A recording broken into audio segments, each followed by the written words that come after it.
Set this is going to be. To get yourselves ready because it's that time of day, just take your arms and stretch them up in the air. Yeah. Do a little stretch. We'll count 9 times and then freeze. Here we go. 1, 2, 3, 4, 5, 6, 7, 8, 9. Stretch both arms up. Stretch yourself out and freeze. You're going to leave your arms frozen, but let one hand melt. Now the other one. Now leave your elbows frozen, let one hand melt. Now the other one. Now your shoulders are frozen, one hand. Do a little exercise. You have been sitting all day, you guys. All right, good. Now one shoulder, the other. Shake yourselves out, shake yourselves. Good, are you ready? All right. Well, I'm up here early, a couple of minutes early to yammer at you about some announcements. One thing I just learned about that's in the program is the King Arthur Flour, F-L-O-U-R, is a truck out by the courthouse tent. They are giving away free cookies. And they are supporting this festival. If you would like to give a small donation to support the festival, you may do so, but it is not required. Just a free cookie. It's a wonderful thing. So, today, if you want to run over there, not yet, after the set, or tomorrow, if your sugar's dropping, what you need is a cookie. That's what you should go get, all right? Over by the store. All right. Some people have been saying, we know that this is going to be streaming on, or playing on Sirius FM. Parts of the festival are being recorded. So if you want to find out where and when you can listen to that, even though you're here all weekend, you might want to just listen some more. Go to the International Storytelling Center's website, storytellingcenter.net, and on there it will tell you where you can hear. Okay?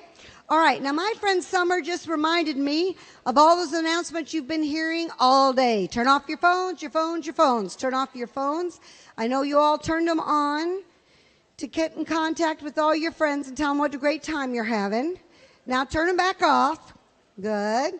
Remember, if you want to smoke, cigarette or cigar, you walk out to 11E and you can stand on the edge of the highway and that's where you can smoke. Good. All right.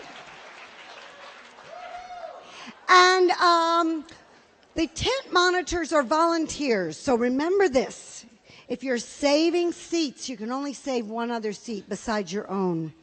And these poor tent monitors have been instructed to sweep up coats and jackets.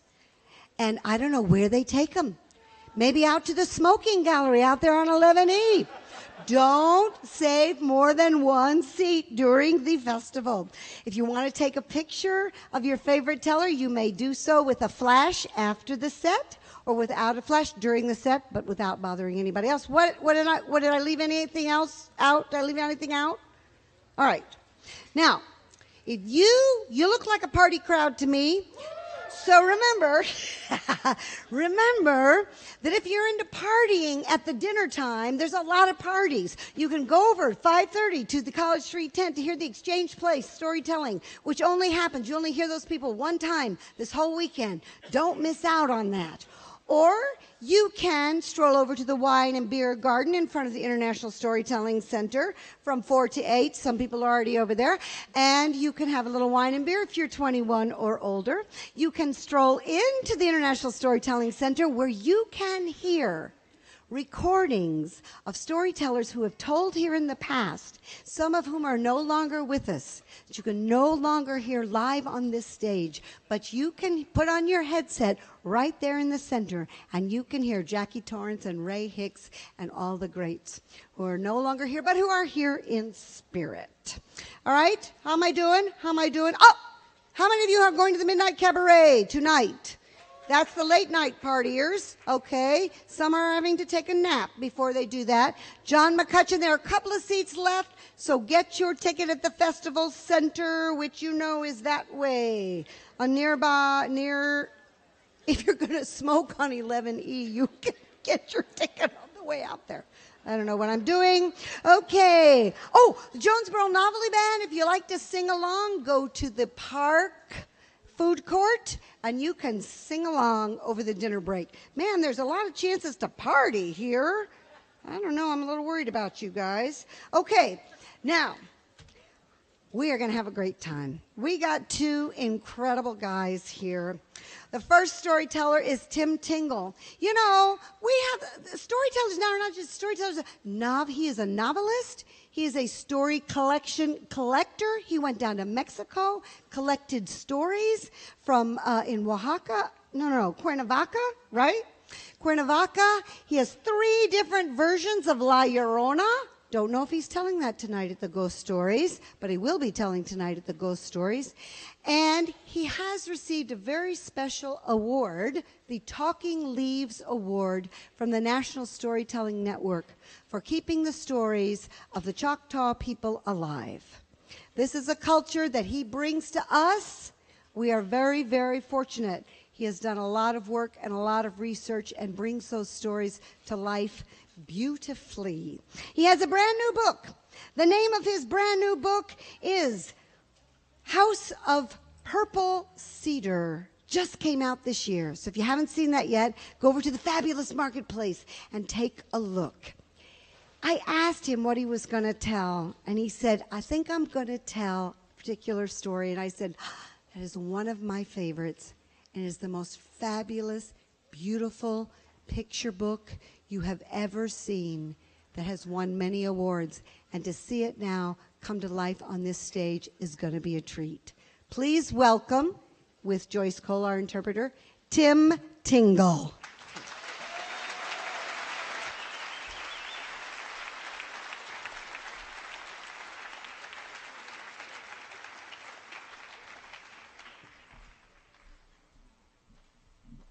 Thank you. It is wonderful to be here. I am a member of the Oklahoma Choctaw Nation, and the story I have chosen to tell you this evening, I decided on a theme on the plane here that I would honor the Choctaws I most dearly respect, the gone befores and the still around. We have a new chief for the first time in almost 2 decades now. Chief Powell retired just after Christmas, and we just welcomed Chief Gary Batten, who has been our assistant chief for years. But Chief Powell, when Katrina was hitting the Gulf Coast during our Labor Day celebration, he asked me to tell the story I'll share with you as a way of indicating that we Choctaws reach across the waters to help those in need.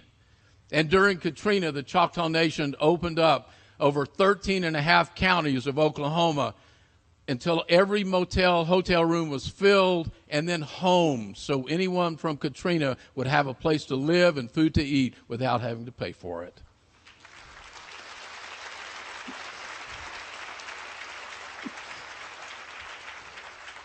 So I'm telling this story to honor Chief Powell of the Choctaw Nation. There is a river called Bochito that cuts through Mississippi. In the days before the Civil War, in the days before the Trail of Tears, Bochito River was a boundary river. On one side lived the Choctaws, a nation of Indian people. On the other side, plantation owners with their slaves. And if a slave escaped and made his way across Bochito, the slave owner could not follow. That was the law. And so it was that long ago and far away, when the river was the boundary, one Sunday morning, a Choctaw mama woke her little daughter up saying, "Martha Tom!" I didn't mean to startle you, ma'am, but that's just how the narrative has to go. She surprised her too. "Martha Tom, you get yourself up, you take this basket and go pick me some blackberries. I have a wedding to cook for today." And Martha Tom threw her dress on, grabbed that basket, and dashed to the river. She found a big clump of fresh blackberries. She reached out, picked up a blackberry. Oh, it looked sparkling, so ripe. She dropped it in the basket, and then she thought, well, maybe that blackberry's overripe. I better taste it. You know where this is going, don't you? Yeah. She picked that blackberry up. It was delicious. She picked the next blackberry up. She said, if I drop it in the basket before I taste it, I might bruise that blackberry. I better taste it first. She ate every blackberry in the bush. There were no more blackberries on her side of the river. So she did something she'd been told never, ever to do. She went crossing Bochito to the slave side. For the only way to cross that river in those days was a stone pathway just beneath the muddy surface of the water. And only the Choctaws knew it was there, for they had built it. And when the river flooded, they built the stones up. And when the river sank, they built the stones down, always unseen beneath the muddy waters. She went one slippery stone at a time deep into those Mississippi woods and filled that basket with berries. Then she looked for the sun to lead her home, but it was cloudy and she was lost. She followed the sound of people moving, thinking they were going to the river, but they were leading her deeper into the woods. She finally came across a clearing headed by a stump covered in grapevines, and logs rolled out almost like they were benches. Then she heard someone coming. She jumped behind that stump, and stepping out of the woods right behind her came the skinniest little black man she'd ever seen, with a bushy head of white hair, hobbling on a cane, looking like... Don't you laugh at old people, young lady. You'll be old yourself someday. Don't you be laughing at old people. She scooted around that stump. He thought he heard her. He come around looking for her. We talked about that.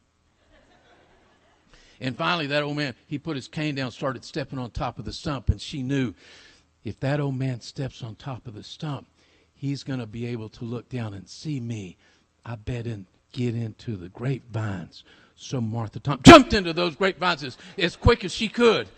And she looked through those leaves, and as she watched, that old man started stomping and clapping, and then he called to the trees, "We are bound for the promised land." And what happened next changed her life forever. 100 voices came in reply, unseen voices like spirit voices, shivering the low-hanging moss in the trees. "We are bound for the promised land." Martha Tom looked around. She thought, must be Shalombish ghost people here. That old man went stomping and clapping and called the other way, "We are bound for the promised land." And here come the voices, "We are bound for the promised land." Then he went shaking and clapping, and he lifted his palms. He said, "Who will come and go with me?" And 100 slave families, mothers and fathers and children, it was the calling together of the Forbidden Slave Church deep in those Mississippi woods. They said, "We will come and go with you. We are bound for the promised land." They began to sing that beautiful song. Martha Tom had never heard music like this before. It touched her deeply. And then something else touched her. It came slithering through the grapevines. It was a man's hand. It tapped. She looked up to see the biggest man she'd ever seen in her entire life. His chest was so big it was about to pop the buttons right off of his shirt. He looked at her. He said, "You're lost, little girl." Martha Tom said, "Mm-hmm." He said, "You're Choctaw from across that river." Mm-hmm. He said, "You're scared. You want to go home." Martha Tom said, "Mm-hmm." He said, "What's your name, little girl?" Martha Tom said, "Mm-hmm." He said, "That's really funny, little girl. I never met a little girl named mm-hmm." And Martha Tom started laughing. She slapped him on the breast. She said, "Mister, my name is not mm-hmm." And he said, "Well, what is it then?" And she was laughing so hard. She said, "Mister, my name is..."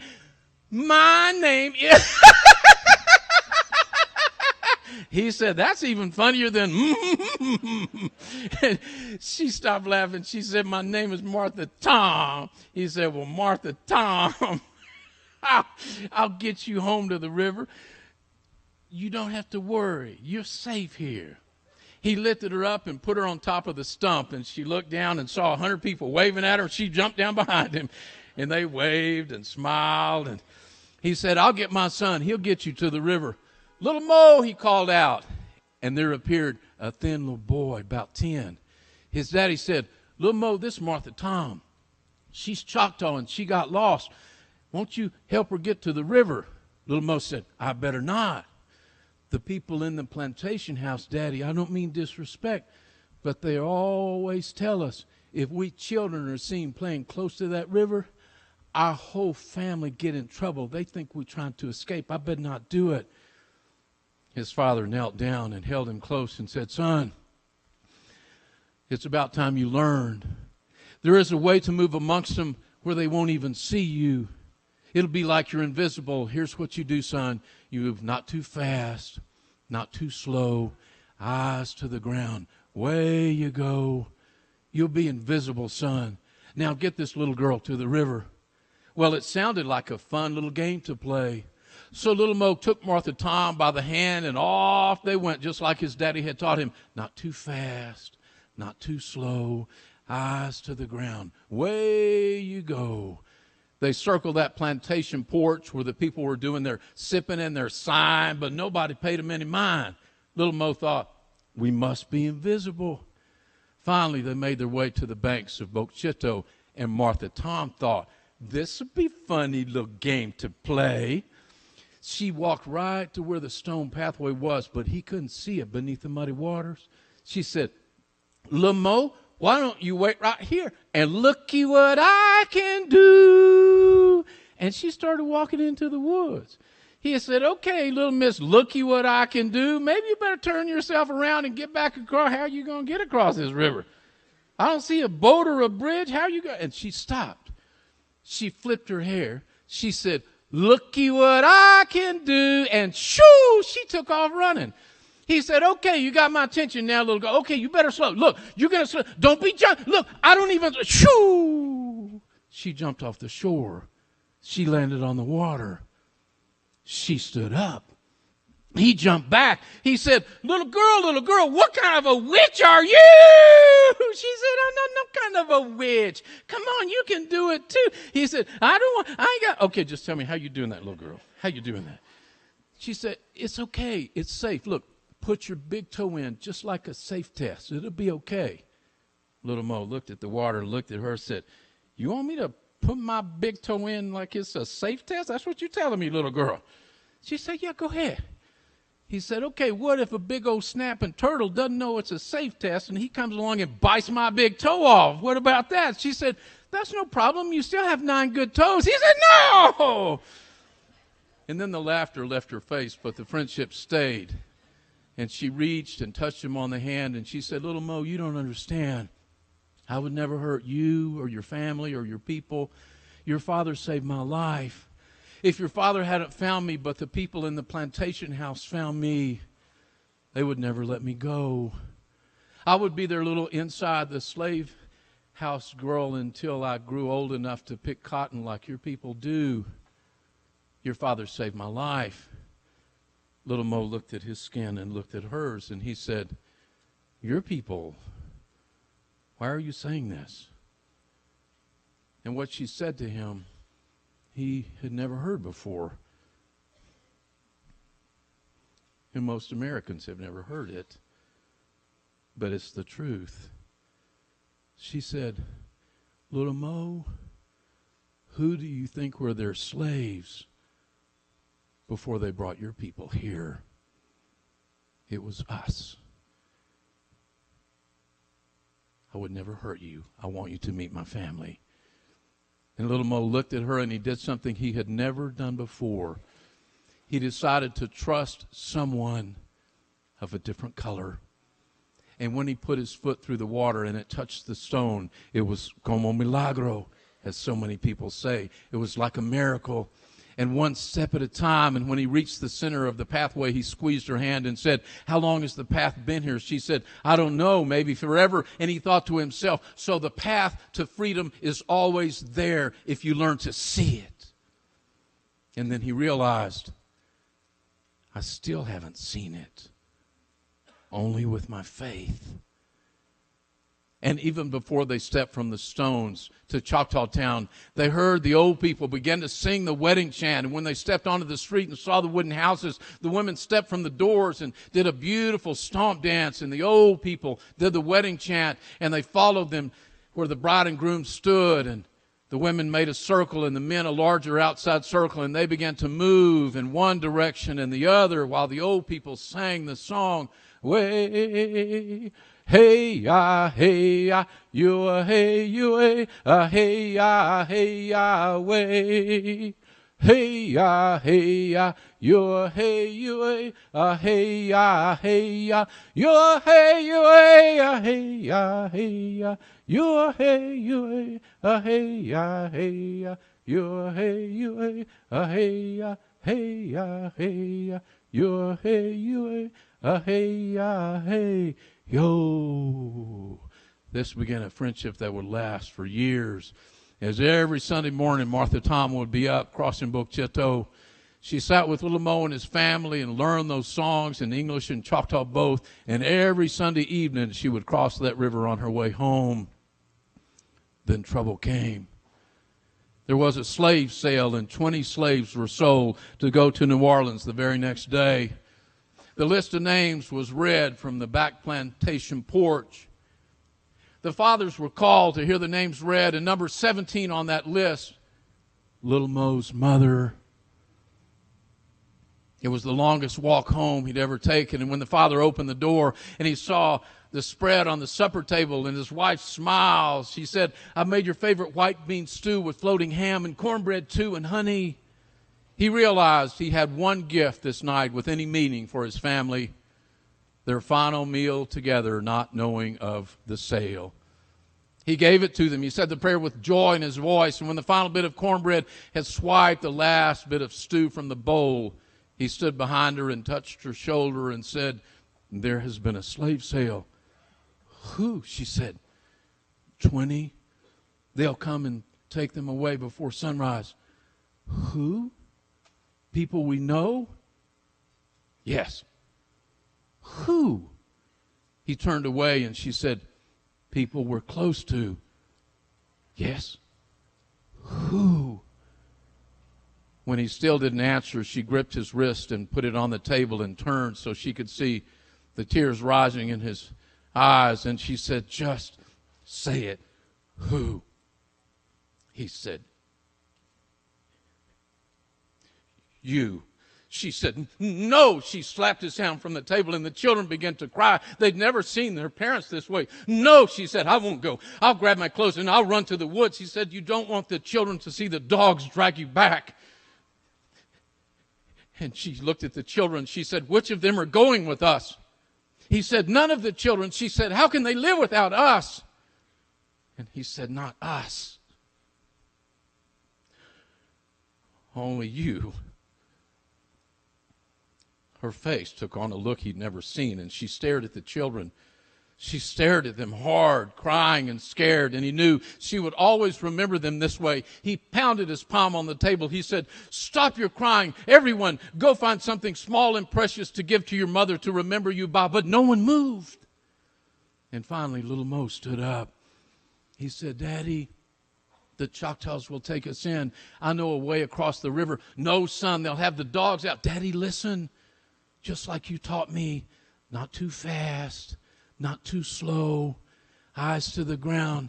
Away we go." "Daddy, we have to try." And for the first time, the father saw the faith in his boy's face. He tossed out pillowcases to everyone in the family, said, "Now run to your corners and pack quick, go." And they did, but not quick enough.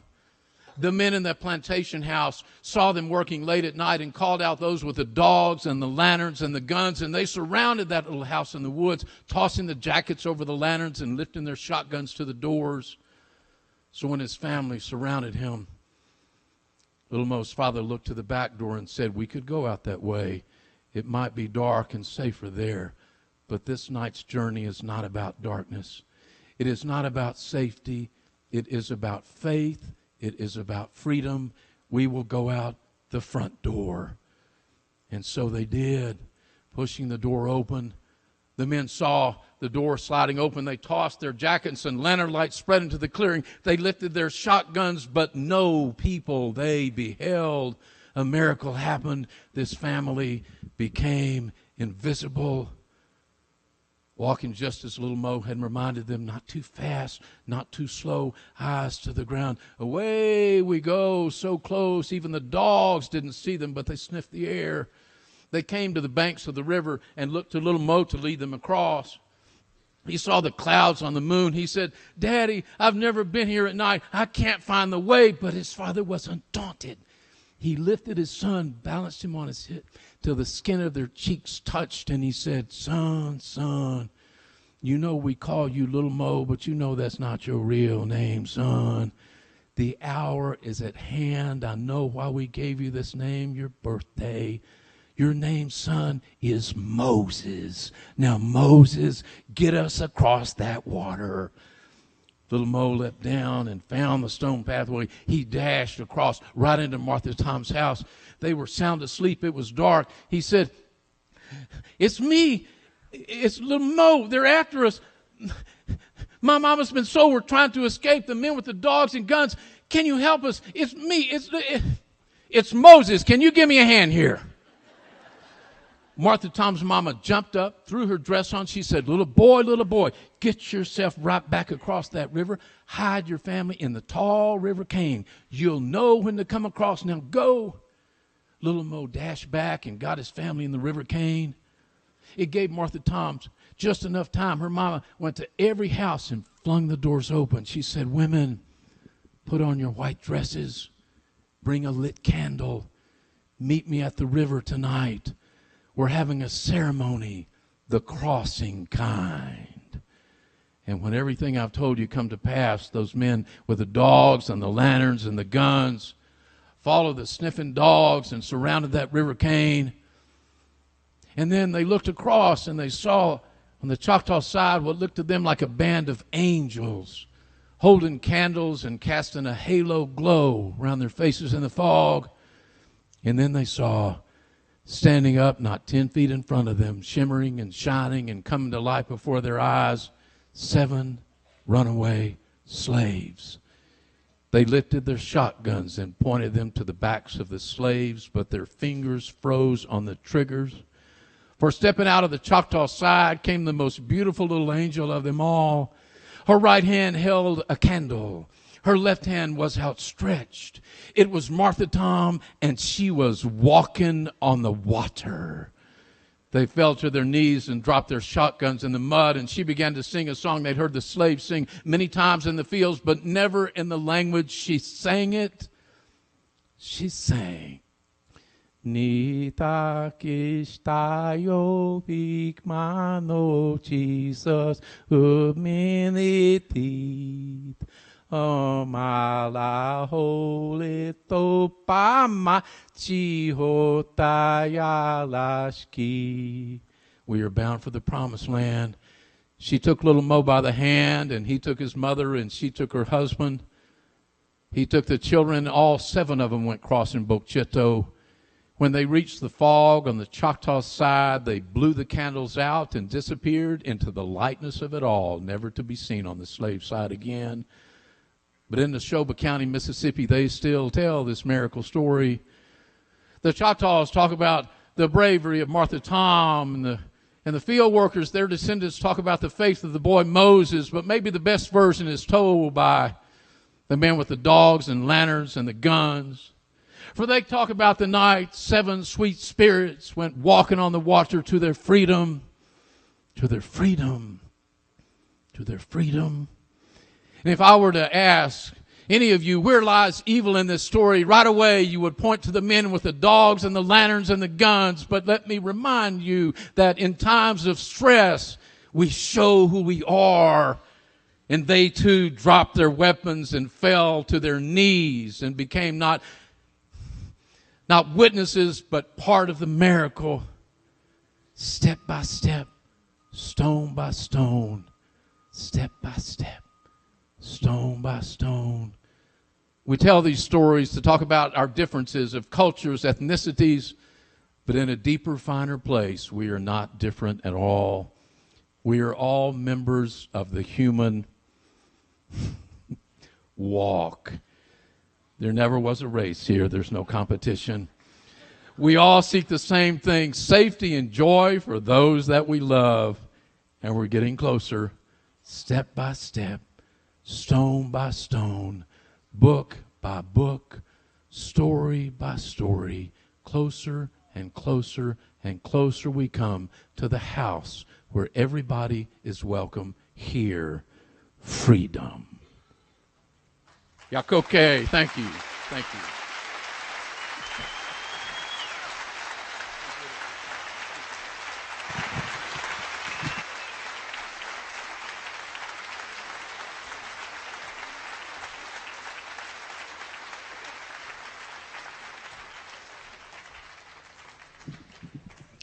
Tim Tingle. If you have not seen the picture book, please take a look at it because it is beautiful. And to hear him tell it was even more beautiful. You know, I misspoke earlier when I said Tim would be telling ghost stories tonight. He will be telling ghost stories tomorrow night. So don't run over there and then be disappointed if you don't hear him. So tomorrow night. And then tomorrow at 2:30 at the courthouse tent, he will be doing a program, Child of the Panther, Journey Through the Mountains and Graveyards of Choctaw Country, told with music and humor, and I have the feeling quite a bit of heart. Please thank Tim Tingle once again.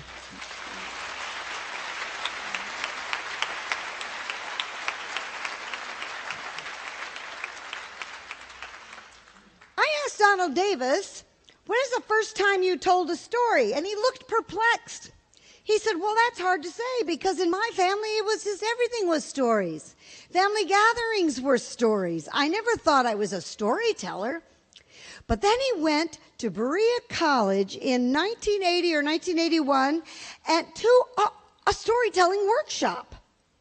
And the person there was telling, so he had dog stories. And he asked the people who were attending the workshop, who not only Donald Davis was there, but also Barbara Freeman and Connie Reagan Blake. And they were attending this storytelling workshop as well. He said, does anybody here have any stories about a dog? And Donald said, yeah, so I told him the story about my Uncle Frank and his dog and how the dog got mixed up and kept smelling and chasing after the fur coat. At any rate, he said, a little bit later, I got this call from this Connie Reagan Blake saying, would you come and tell stories in Jonesboro, Tennessee? We have a storytelling festival there. So he said in 1981, I thought, you have a certain place where people tell stories? So he said in 1981 was the first time that I deliberately and on purpose said I was a storyteller. And he's been here ever since, gracing our stages. Please give a warm welcome once again to a deliberate, on-purpose storyteller, Donald Davis.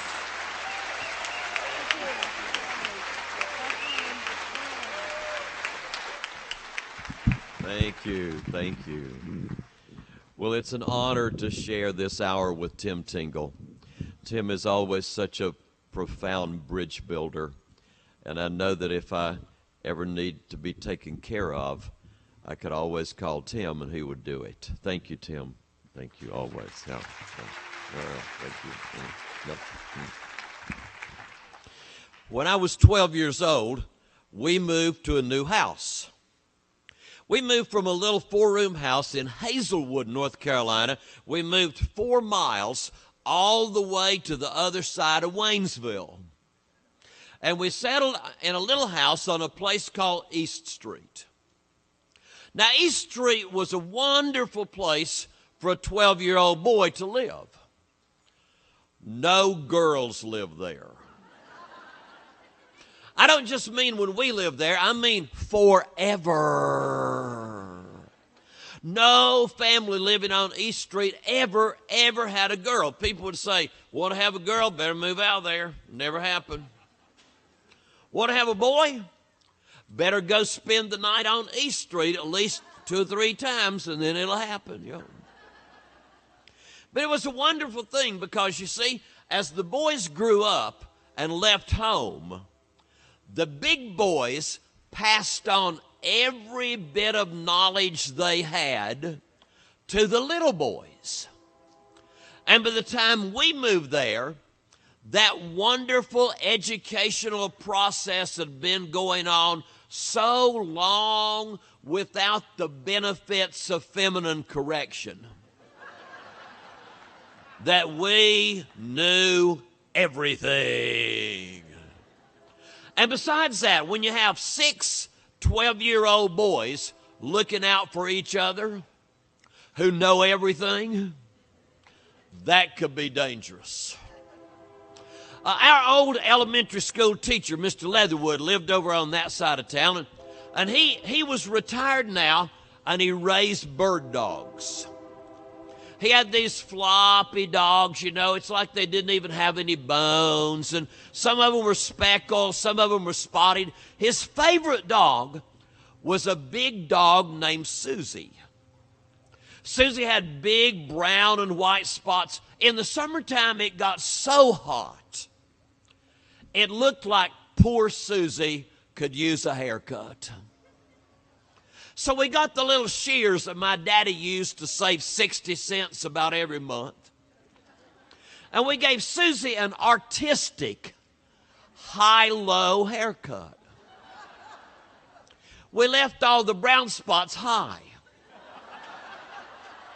And we cut all the white spots as low as they would go. Traffic built up on East Street. People coming by saying, "What kind of dog is that over there?" What kind? We put up a sign that said it was a mixed-haired yard terrier.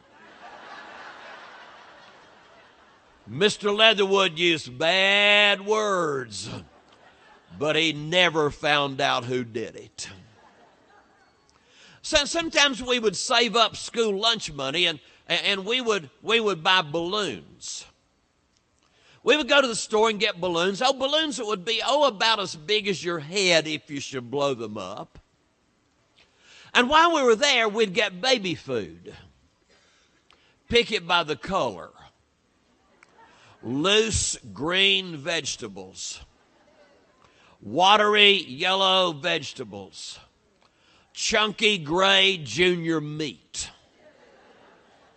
Mix some of that baby food all up. Thin it down with a little bit of water. Squirt about a half pint in one of those balloons.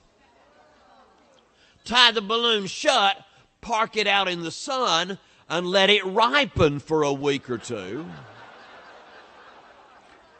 And about the time the balloons begin to get a pulse of their own, you're ready to play Big Bird.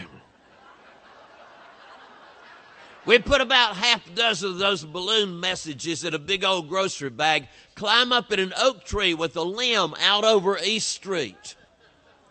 Climb out on the limb and wait for a Buick. Here comes one over the top of the hill. 1955 two-tone green special. Looks like the Baptist preacher. The Reverend N.N. Upchurch. We never knew what the N.N. stood for. He wouldn't tell anybody. We just called him Preacher No-No. Because that's what he said about everything. No, no, no, no.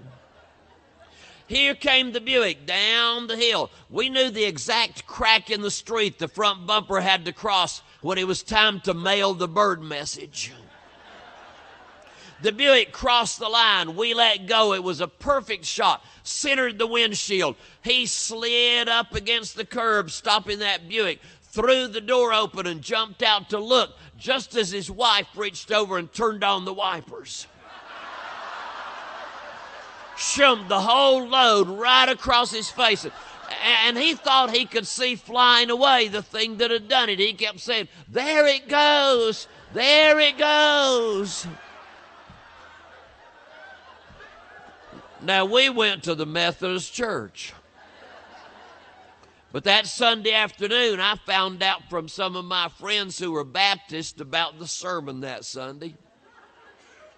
It was about flying dinosaurs and the coming into the world. We knew what it was. It was just Big Bird. Now, sometimes we'd save up a little lunch money and we'd buy sardines. I would not eat a sardine. But we went to school in an old brick building that had the radiators set back in the walls. Metal plates over the radiators so the kids couldn't mess with them. Little square holes in those metal plates to let the heat out. Take a sardine. On a good hot day when the boilers are just banging away, line it up in front of one of those little holes and one of those little cans will cover a 2-story building. At an emergency meeting, the school board voted to remodel. Now, the only reason I'm telling you all this stuff is so you'll know how important it is when I have to make a confession. In spite of being virtually fearless, in spite of knowing everything, there was one thing the 6 of us were scared of. Terrell Tubbs. Terrell Tubbs lived with his mama at the end of this downhill stretch of East Street Hill. East Street came down, down, down, down, down over a mile without a curve. Then it flattened out, made a little 90-degree turn, and it went downhill again.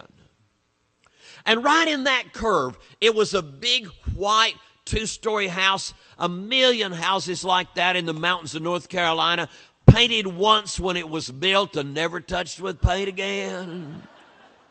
Tin roof on the top, brick chimney on the end, a porch across the front about chest high with about 6 or 7 steps going up to the porch. And the porch not standing wide open, but the underside neatly enclosed with little crisscross wooden lattice work. Now, the truth is, we'd never actually seen Terrell. We heard his name, and we heard him. He stayed under that porch. And anytime you get anywhere nearby, you could hear him back under there scratching around, knocking around, and then once in a while going,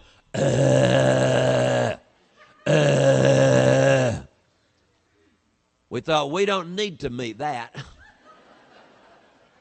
We are believers in long distance.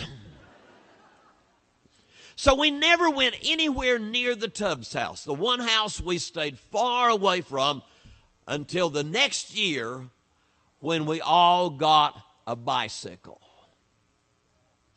Now, folks, I did not say we got 6 bicycles. We each got 1/6 of a bicycle. It was a 1955 Columbia RX-5 coaster bike. They'd had one in the window of Ledbetter's hardware store for several years. Never had sold it. $49.95. Who had money like that? But there was another way to get one. At school, they sold Montag's Blue Horse notebook paper from the Montag Paper Company in Atlanta, Georgia. And on every little pack of paper, there was a Blue Horse coupon. And you could save up those coupons, save them. At the end of the year, send them to Montag Paper Company in Atlanta, and you got prizes. Now, you never knew what you were going to get. The whole deal was the person in all the whole world who sent the most Blue Horses got a bicycle. And then it went downhill pretty fast from there. You moved to pocket knife, can opener, and rabbit's foot in a hurry. Well, we wanted to be sure that we didn't take any chances, so 6 of us together spent 2 years saving Blue Horses. We'd beg the other kids. We'd bribe other kids. We'd clean out the trash cans, unwad the Blue Horse coupons and clip them out. We'd go back to school in the afternoon and climb in the windows after everybody was gone, dump out all the trash. In 2 years, if they had given away a television set, we'd have gotten it. It was a box you could have shipped 36 rolls of toilet paper in. We loaded, I don't think they counted them. I think they weighed them. And sure enough, we won. And 6 weeks later, back on the overnight truck, here came our bicycle. Ooh, ooh, we put it together. Big fat white wall tires in the front and the back. A huge wide handlebar looked like the horns on a bull. A light on the front that held 2 D-cell flashlight batteries worked just fine till at the darkest place you'd hit a bump, the top went off, the batteries flew out, and you're back in the dark again. Big fat bar between the seat and the stem looked like a little motorcycle gas tank. A big fat seat, luggage rack on the back with 3 reflector buttons on the end of it. Heaviest bicycle ever built. Weighed 84 pounds. Whole 6 kids. We'd take that thing up to the top of East Street Hill, choose up places, and load up. You see, we had saved enough money to buy a basket to go on the front and some of those multicolored plastic streamers to come out of the handlebar grips. So person number 1 went in the basket on the front, legs hanging out on the front. Number 2 and 3 on that big fat bar between the seat and the stem. Number 4 on the seat, getting ready to steer, pedal, and put on the brakes. 5 and 6 on the luggage rack on the back. If you were back there, you had an important job, because with a load like that, it takes a little while to get your balance. And if you're on the back, you had to keep catching it, catching it, catching it, catching it. Finally, we get going. Pull in your feet. Try not to kick loose the playing cards that were clipped into the spokes till you go down that hill,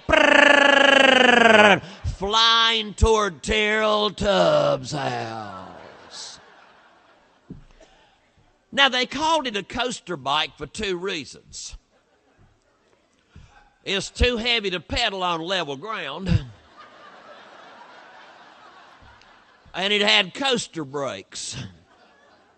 Not those sissy hand brakes, no, but the kind where you get a good start, then you stop a little bit, and then you jam it on backwards, and you lock that back wheel, and you drag a black mark in the street. We'd do that, and my mom would say, "You boys quit that, you're going to tear that thing up. I won't get you another." We'd just do it again.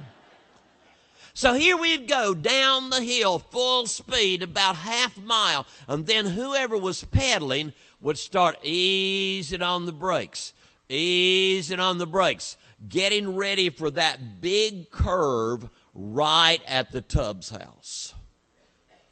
We'd get slowed down just right, lean into the curve, past the Tubbs house, and as soon as we knew we were safe, we'd shoot down the hill and turn back and holler, "LS, MFT!" Shoom, we were gone. LS, MFT. You could see it on billboards beside the road. You could see it in full-page ads on the back page of Life magazine. You could hear it on the radio. You know, LS, MFT, Lucky Strike means fine tobacco. Everybody knew that. But that's not what we meant. When we made that little curve at the Tubbs house and we hollered, "LSMFT," we meant, "Lord save me from Terrell." Zoom, we were gone. We told everybody about it. They would laugh, and then they'd say, "You're going to get killed. You're going to get in bad trouble, you better quit doing that." We thought, we're not going to get caught. No. We don't go back up through there after that. No, we go way around and up the back of the hill before we do it again. One day we had made that ride 5 times, and we started to go home. And then all of a sudden, my buddy David Morgan popped up. He said, I haven't had a chance to pedal yet. Let's go one more time. And we started up the hill. Now, as soon as we started up that hill, we looked up, and at the very top, there was Howard Bryson, the mailman. Howard was 53 years old, and he walked 11 miles a day. We knew that because he told us that every time we saw him. He'd say, boys, I'm 53 years old, and I walk 11 miles a day. Now, 2 of those miles were going up one side of East Street Hill and then back down the other side. But he didn't do it that way. Howard covered both sides of the street on his way up. Back and forth, back and forth, back and forth. So when he got to the top, he had a totally wasted mile to walk back down to Hammer Avenue. And when we saw Howard that day, he had just put the mail in the Sally's box at the top of the hill and turned around to walk back, and we thought, wow, do you reckon old Howard would like a little ride? Well, we'd get him home early today. We'd save his walking a whole mile back down that hill. We decided since it was David's turn to pedal, he should push the bicycle up there and offer Howard the ride, and we had stayed down there where we could watch. Now, besides being 53 years old and walking 11 miles a day, Howard had this gray flat-top haircut, and he always wore cowboy boots to deliver the mail. We thought if you could walk 11 miles in those cowboy boots, I mean, you put PF Flyers on, you cross the country before you slowed down. And those cowboy boots looked real funny in the summertime when they went to those short breeches uniforms. I'll tell you that right now. Yeah. Well, David went pushing up through there. Finally, he got up to the top of the hill, and you could see him talking to Howard. And you could see Howard shaking his head, pointing to the mailbag. David pointing to the bicycle, talking to Howard. Howard shaking his head. We thought, give it up, it's not going to work. And then all of a sudden, they loaded up. We could not believe it. There at the top of that hill stood our 12-year-old buddy, straddling that bicycle, holding on to it upright, while a big leather bag of the U.S. mail went into the basket. And a 53-year-old mailman climbed on the luggage rack on the back. Cowboy boots stuck out on each side. Gray flat-top haircut getting ready to lie back. They wobbled around, and here they came. We saw them coming. First thing we wondered was, do we go that fast?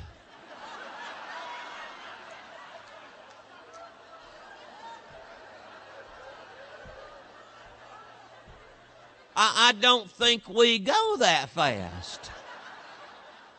Cars don't go that fast.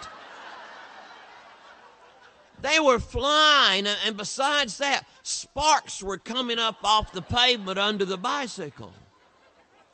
We thought one of the straps on Howard's mailbag must be dragging. We got out in the road where we could get a good look at it. And it didn't take long. All of a sudden, it was a wind and a blur. And just as they passed us, something went cha-chunk in the road, and all the sparks stopped. We looked down.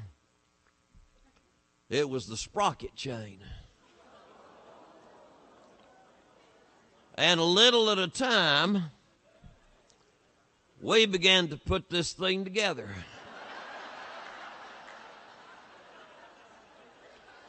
As here went the U.S. mail. A 12-year-old boy pedaling backwards as hard as he could against nothing. 53-year-old mailman, hair flat on the top of his head. Heels long since worn off of those cowboy boots. On an 84-pound bicycle with no brakes. Headed straight toward Terrell Tubbs' house. We started running after them, like there was something we could do about it. But mostly trying to figure out which way they're going to go. Now, there was no way to make the curve, no possible way to do that. Here was the house. You couldn't go through it. At this end, the bank of the mountainside had been dug out to get the house in there. You couldn't go that way. But on this end, right at the end of the porch, there was an open space about this wide. And then a huge holly bush went all the way to the fence around the Gaddy's house. Looked to us like their only chance was to hit that hole and pray hard for a big backyard. Well, they were aiming for it. You could sight over the top of them and tell they were aiming for it. Now, Miss Tubbs had flowers all along the side of the road down there. Little knee-high dime store picket fences around all those flowers. I thought, all that's going to have to go.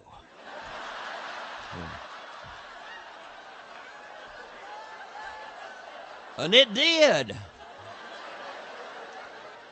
But the good thing was, it didn't throw their aim off.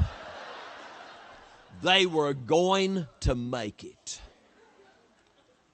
And then, at the last possible moment,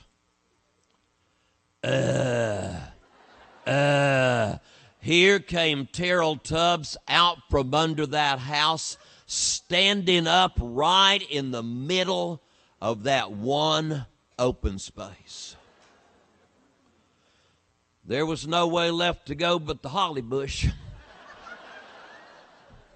In about 60 seconds, there were tons of grated holly leaves just filling the atmosphere all over that side of town. U.S. mail floated down out of the sky from Park Drive to Hammer Avenue. 53-year-old mailman spitting out grass, coming up, what hit us, what hit us? An 11-year-old boy crawling around on the ground. And the rest of us about that time got to the yard. And for the first time in our lives, we saw Terrell Tubbs face to face. There he stood, totally quiet, nearly 6 feet tall, a great, big, middle-aged child holding an old teddy bear in his arm. Howard looked up at him and said, Terrell, why did you come out from under your porch? Terrell smiled. He thought for a minute and then he said, LS. MFT. And I thought, uh-oh. If he knows what that means, we're in bad trouble. Howard said, Terrell, what does that mean? He smiled bigger than ever and he said, my mama says when they holler that, it means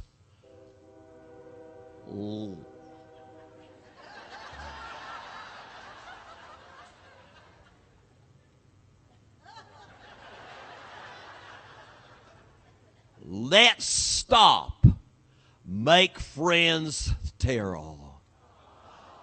I always knew someday you were coming.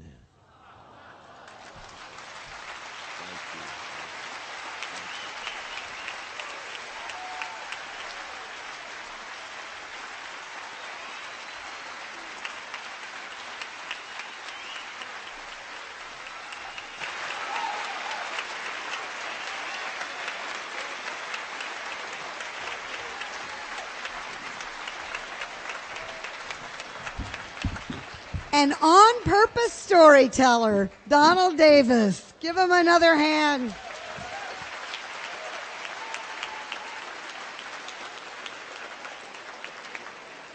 I know you're running off to party, but be sure to pick up all your trash. And also, Donald has a new CD, Cripple Joe, Stories from My Father. So go over and take a look at that. The tent's open till 8 o'clock tonight.